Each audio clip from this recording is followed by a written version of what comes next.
Hello everyone, welcome back to my channel PH Webgyan Videos. I am CS Harshita Kant. आज के इस lesson में हम लोग कुछ बेसिक लीगल टर्म्स जानेंगे. जैसे कि लास्ट सेशन में भी मैंने एक स्टार्ट किया था इस तरीके का शॉर्ट वीडियो बनाना, जिसमें कुछ बेसिक टर्म्स हैं जो लॉ में यूज़ होते हैं, बेयर एक्ट्स में यूज़ होते हैं, जो डिफरेंट लैंग्वेजेस में हैं, जिसको हम या फिर डायरेक्टली पढ़ करके एक बार में हम उसे बिना एग्जाम्पल के नहीं समझ पा रहे. तो उन टर्म्स को सिंप्लीफाई एग्जाम्पल के संग मैंने किया है इस अपने नेक्स्ट पार्ट में, इस वीडियो में, जो कि है legal terms and it's meanings.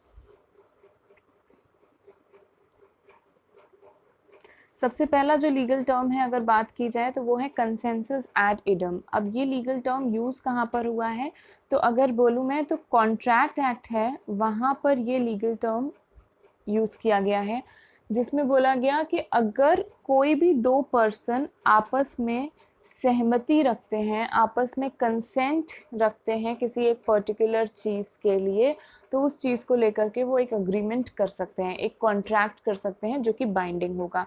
For example, दो पर्सन हैं, एक मिस्टर ए हैं और एक मिस्टर बी हैं. ए ने बी से बोला कि मैं अपनी कार 1 लाख रुपीज़ में सेल करने को तैयार हूँ. बी भी इन टर्म्स पे राज़ी हो गए, इन टर्म्स पे क्या हो गए, अग्री कर गए या फिर कंसेंट दे दी. तो दोनों ने अगर एक ही चीज़ को लेकर के कंसेंट दे दी है, उसको बोला जाएगा कंसेंसस एड इडम, यानी कि कॉमन कंसेंट. अगर कॉमन कंसेंट है तो एक बाइंडिंग कॉन्ट्रैक्ट बन सकता है, बाइंडिंग कॉन्ट्रैक्ट या बाइंडिंग अग्रीमेंट बन सकता है. तो ये प्री रेक्विजिट है कॉन्ट्रैक्ट में एंटर होने के लिए कि जो भी पार्टीज कॉन्ट्रैक्ट में एंटर हो रही हैं वो सबसे पहले अपनी कंसेंट दें. एग्जाम्पल का एक और एग्जाम्पल लेते हैं कि कोई छोटा बच्चा है, माइनर है, 18 साल से कम की एज का है. अब उसमें इतनी अकल नहीं है कि कहाँ वो सहमति दे अपनी और कहाँ नहीं दे. तो बोला जाता है कि एक छोटा बच्चा, एक जो माइनर है, वो वैलिड कॉन्ट्रैक्ट में एंटर नहीं कर सकता. बहुत बेसिक टर्म्स में बता रही हूँ, इसका बहुत डिटेल है कॉन्ट्रैक्ट एक्ट में, पर यहाँ छोटी सी चीज़ है. कंसेंसस एड इडम का मतलब है आपसी सहमति एक कॉन्ट्रैक्ट में एंटर होने के लिए.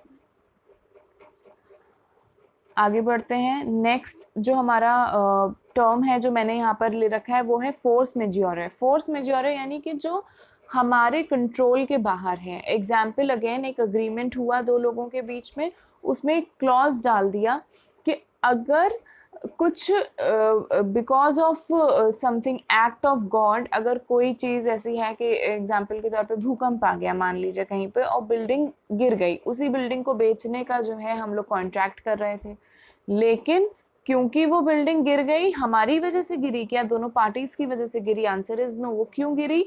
Because of act of God, क्योंकि अर्थक्वेक आ गया.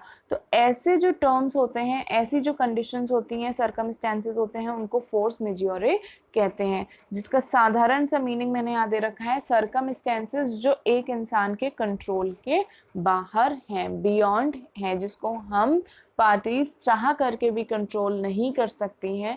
एग्जाम्पल के तौर पे यहाँ पर हो गया एक्ट ऑफ गॉड. क्लियर? अगला एक टर्म है इंजुरिया साइन डैमनो. इसको मैंने बहुत डिटेल में अपनी एक टॉट की वीडियो बनाई है, उसमें दिया है, जिसका लिंक मैं आपको उसमें क्लियर किया है इसको, जिसका लिंक मैं डिस्क्रिप्शन बॉक्स पे डाल दूंगी. बेसिकली इंजुरिया साइन डैमनो हम लोग कहाँ यूज़ करते हैं? लॉ ऑफ टॉट एक है, वहाँ पर आपका एक लॉ है, वहाँ पर यूज़ किया गया है. इंजुरिया का मतलब हो गया इंजरी, साइन का मतलब हो गया विदाउट, और डैमनो का मतलब हो गया डैमेज. डैमेज यहाँ पे जो हम बोल रहे हैं वो है मॉनेटरी लॉस, और इंजरी का मतलब है लीगल इंजरी. आई बात समझ में? तो अगर कोई भी ऐसी चीज़ हुई है जिसमें हमें पैसों का नुकसान तो नहीं हुआ, लेकिन हाँ हमारे कुछ लीगल राइट्स इन्फ्रिंज हो गए, लीगल डैमेज हो गया हमको, लीगल इंजरी हो गई हमको, तो उसको हम लोग टॉर्ट कंसिडर करेंगे. Let's take an example. एक पर्सन है जिसको कि वोट करने से रोक दिया गया. अब देखा जाए तो किसी पर्सन को वोट करने से रोक दिया, एक जन को रोक दिया जाए, तो उससे उसको कुछ मॉनेटरी नुकसान नहीं होगा, ठीक है, लेकिन क्या ये इसका लॉ, उसका कुछ लीगल राइट था जिसको रोका गया? बिल्कुल, वोट करना हमारा एक लीगल राइट है। अगर हमें वोट करने से रोका जा रहा है, एक इलेक्शन में वोट करने से रोका जा रहा है, भले ही हमारे एक वोट से किसी की सरकार बनेगी या गिरेगी, नहीं, मान के चल रहे हैं, ठीक है, हो भी सकता है, लेकिन मान के चल रहे हैं ऐसा नहीं होगा, कुछ हमें पैसों का भी नुकसान नहीं होगा, लेकिन स्टिल हमारे लीगल राइट को हमसे छीना गया, यानी इंजरी तो हुई है लेकिन डैमेज नहीं हुए। इसको क्या बोलेंगे हम लोग यहाँ पे? टॉर्ट कंसिडर करेंगे। आगे बढ़ते हैं। लास्ट है हमारा इंटर वाइवोस। इंटर वाइवोस जो यूज किया गया है वो एक टर्म है जिसमें बोला गया दो लिविंग पर्सन के बीच में जब कोई भी चीज होती है तो वहां पर हम वर्ड यूज कर लेते हैं inter vivos. For example, transfer of property act है एक, क्या है? ट्रांसफर ऑफ प्रॉपर्टी एक्ट है।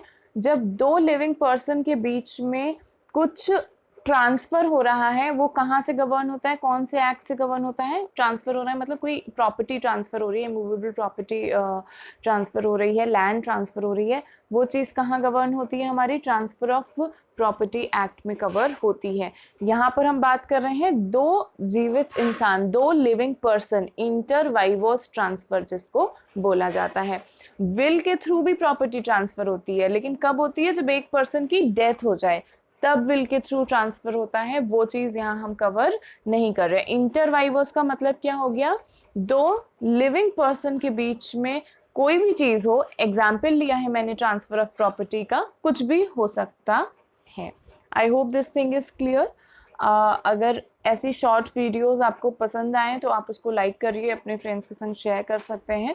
ये बहुत ही बेसिक कॉन्सेप्ट्स में लेके चल रही हूँ, ज़्यादा कुछ इसमें जो लोग लॉ में आगे तक जा चुके हैं उन लोगों के लिए शायद उतनी हेल्पफुल नहीं हो, लेकिन जो लेमैन है, जो अभी अभी लॉ में एंट्री किए हैं, चाहे वो LLB कर रहे हैं, चाहे वो आपका CA, CS, CMA का कोई कोर्स कर रहे हैं, तो उसमें ये टर्म्स अगर पता है तो आपको यूज़फुल हो सकता है। ओके, तो मिलते हैं इसके बाद। ऐसी ही एक शॉर्ट वीडियो और मैं लेकर के आऊँगी इसी रिलेटेड, या अगर आपको कोई और वीडियोस चाहिए तो आप कमेंट कर सकते हैं मेरे को। Till then, thank you.